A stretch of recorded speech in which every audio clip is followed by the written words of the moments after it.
1982 साली बहुजन समाज पक्षाचे संस्थापक मान्यवर कांशीराम यांनी वोट हमारा राज तुम्हारा नहीं चलेगा अशी घोषणाबाजी केली होती. कांशीराम यांनीच आधुनिक काळात 85% विरुद्ध 15% लोक अशी राजकीय विभागणी करून राष्ट्रपिता ज्योतिबा फुलेंचे शेठजी भटजी विरुद्ध शूद्र अतिशूद्र हे आंदोलन पुढे चालवले. 85% लोकांना कांशीराम बहुजन समाज म्हणू लागले. पूर्वीचे हे शूद्र म्हणजेच आजचा ओबीसी समाज, तर अतिशूद्र म्हणजे एससी एसटी समाज. याबाबत डॉक्टर बाबासाहेब आंबेडकर यांनी हू वेअर द शूद्रास म्हणजे शूद्रपूर्वी कोण होते या शोधग्रंथात ओबीसींबाबत सविस्तर माहिती दिली आहे. हे सर्व सांगण्याचे प्रयोजन म्हणजे ज्या ओबीसींनी या देशात राम मंदिराचे आंदोलन चालवले त्या ओबीसींना राम मंदिर ट्रस्टवर मानाचे स्थान मिळायला पाहिजे होते. मात्र देशात लोकसंख्येने सर्वाधिक असलेल्या हिंदू ओबीसींपैकी एकाही व्यक्तीला राम मंदिर ट्रस्टवर घेण्यात आलेले नाही. 1984 सालापासून भारतात धार्मिक उन्मादाला मोठी सुरुवात झाली. कारण 1982 ला कांशीराम यांनी या देशातील ब्राह्मणवादाविरोधात वोट हमारा राज तुम्हारा नहीं चलेगा असे आंदोलन सुरू केले होते. त्यांच्यामुळे 52% ओबीसीत जागृतीची लाट निर्माण झाली.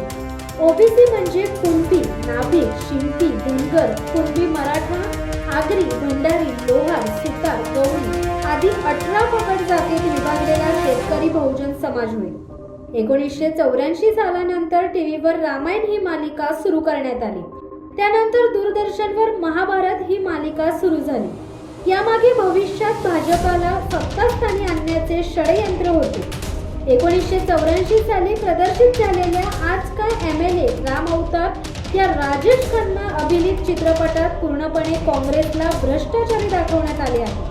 याच चित्रपटात हात उठाओ हात गिराओ, भ्रष्टाचार के इस दलदल में अच्छाई का कमल खिलेगा असे संवाद आहे.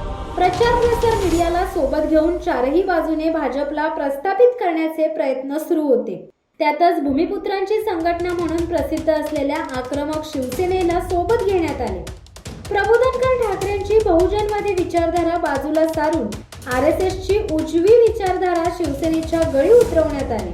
शिवसेनेतर्फे भगवा सप्ताह राबवला जाऊ लागला. बाळासाहेबांना हिंदू हृदय सम्राट असे संबोधले जाऊ लागले. शिवसेनेच्या आडून आरएसएस प्रणित भाजपची पाळेमुळे मजबूत करण्याचे प्रयत्न होऊ लागले. याचा परिणाम असा झाला, देशात धार्मिक उन्माद तयार झाला. लालकृष्ण अडवाणींच्या रथयात्रेने त्यात आणखी भर पडली. राम मंदिर उभारणीचा विषय जोर धरू लागला. भाजपने चांगले राजकीय वलय तयार केले. प्रचार प्रसार मीडिया आज जसा त्यांना साथ देत आहे तसंच मीडिया भाजपच्या बाजूने उभा राहिला. टीव्हीवरील रामायण मालिकेमुळे लोकांमध्ये राम मंदिरचा विषय जोर धरू लागला.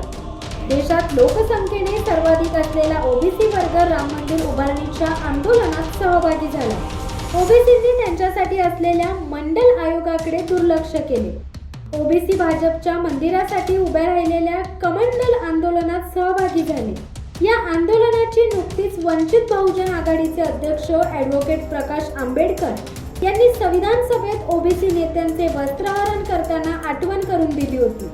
तर देशात पूर्णपणे धार्मिक उन्माद तयार करण्यात त्यावेळच्या प्रचार प्रसार मीडियाला यश आल्यानंतर 6 डिसेंबर 1992 साली बाबरी मशीद पाडण्यात आली. बाबरी मशीद पाडण्यासाठी 6 डिसेंबर ही तारीख का निवडण्यात आली हा संशोधनाचा विषय आहे. कारण 6 डिसेंबर या दिवशी भारतरत्न डॉक्टर बाबासाहेब आंबेडकर यांचे महानिर्वाण झाले.